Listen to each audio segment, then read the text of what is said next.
दिल्ली में विधानसभा चुनाव होने वाले हैं। ऐसे में गठबंधन को लेकर के जिस तरीके से सियासी गलियारा जो है कहीं ना कहीं गरमाया हुआ है, हमारे साथ खास बातचीत करने के लिए उद्धव गुट से राज्यसभा सांसद प्रियंका चतुर्वेदी मैम हैं। मैम, जिस तरीके से गठबंधन को लेकर के लगातार गलियारा जो है वो गरमाई हुई है, तो इसको लेकर क्या कुछ कहना होगा? नहीं, मैं कुछ ज़्यादा इस पर कहना नहीं चाहूँगी, बस यही कहूँगी कि अगर आज अलायंस में हम लोग सब मिलकर लड़े हैं लोकसभा चुनाव, और आते आते अब दिल्ली का चुनाव आया है जहाँ पे अलग अलग लड़ाई लड़ रहे हैं और इस तरीके की बयानबाजी हो रही है जहाँ कहीं ना कहीं भारतीय जनता पार्टी को फ़ायदा मिल रहा है, उससे हमें बचना चाहिए। आम आदमी पार्टी के नेतागण ने लड़ाई लड़ी है, उन्होंने लड़ाई जीती है, उन्होंने संघर्ष कर कर जेलों में जाकर एजेंसीज का दुरुपयोग देखा है, भ्रष्टाचार के अनर्गल आरोप उन पर लगाए गए हैं, फिर भी वो लड़ाई लड़ते रहे हैं।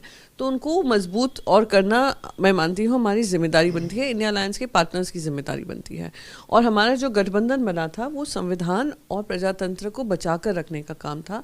और हमने देखा दिल्ली सरकार को भी किस तरीके से अस्थिर माहौल बनाकर अपने आप को मजबूत करने की कोशिश बीजेपी ने की थी और केंद्र सरकार ने की थी, उससे बचना चाहिए।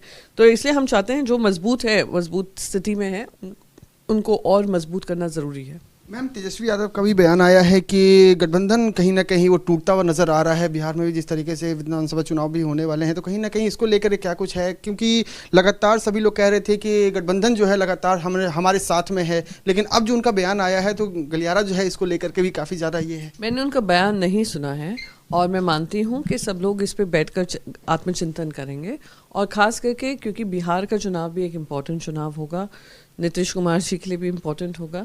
और जिस तरीके से महाराष्ट्र में हमने देखा चेहरा एक नाथ शिंदे को रखा, फिर जीतने के बाद देवेंद्र फडणवीस मुख्यमंत्री बने, वैसे ही कि नीतीश कुमार जी के साथ ना हो जाए। पर मैं उन पे ज़्यादा टिप्पणी ना करके मैं यही कहूँगी कि कांग्रेस पार्टी एक नेशनल पार्टी है। कांग्रेस पार्टी वो अम्ब्रेला पार्टी है जिसने इंडिया अलायंस को साथ में रखा है, और वो ये समझेंगे, अपनी जिम्मेदारी समझेंगे कि ये लड़ाई जो है सिर्फ अपनी पॉलिटिकल पार्टी की नहीं है, ये लड़ाई जो है देश की लड़ाई है। और उसमें बाकी जो भी पार्टी मजबूती से खड़ी हैं और मजबूती से डटकर लड़ाई लड़ रही हैं, उनका समर्थन देकर, उनको और मजबूत कर कर, उनके कंधे से कंधा मिलाकर वो लड़ाई लड़ेंगे। मैम, आखिरी सवाल ये है कि कालकाजी विधानसभा से रमेश भिदुरी को बीजेपी सरकार ने टिकट दिया है।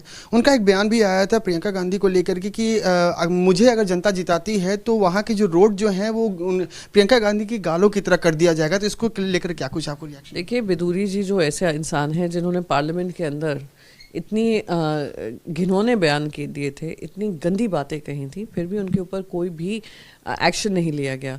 फिर जब उनको लोकसभा टिकट नहीं दी गई, उन्होंने कहा यही एक्शन हमने लिया। अब उनको एमएलए की टिकट दे दी। जिनकी ज़ुबान ही गंदी हो, जिनकी सोच ही गंदी हो, जिनकी महिला विरोधी सोच हो, जिन्होंने अभी 30 उनके आई थिंक 30 कैंडिडेट्स डिक्लेयर किए हैं जिसमें 10% से भी कम महिलाओं का रिप्रेजेंटेशन हो, ऐसी महिला विरोधी पार्टी के महिला विरोधी जो एमएलए कैंडिडेट खड़े हुए हैं, उनके बारे में क्या टिप्पणी की जा सकती है?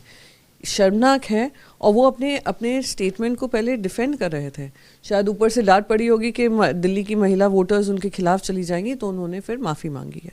ये बहुत ही निंदनीय है, और मैं मानती हूँ कि भारतीय जनता पार्टी कहीं ना कहीं इनके इन शब्दों का समर्थन करता है, इसलिए उन पर कोई एक्शन नहीं लिया गया है, कोई कार्रवाई नहीं की गई है। और ये देखिए, कालकाजी में 2 महिलाएं लड़ रही हैं, तीसरा भारतीय जनता पार्टी ने एक पुरुष को रखा है यही बयानबाजी करने को, तो दिखा रहा है क्या उनके 33% रिजर्वेशन का मापदंड है, क्या उनकी सोच है। बहुत शुक्रिया। वीडियो जर्नलिस्ट राजेश रावत के साथ Abhishek Anand, new India news network, Delhi.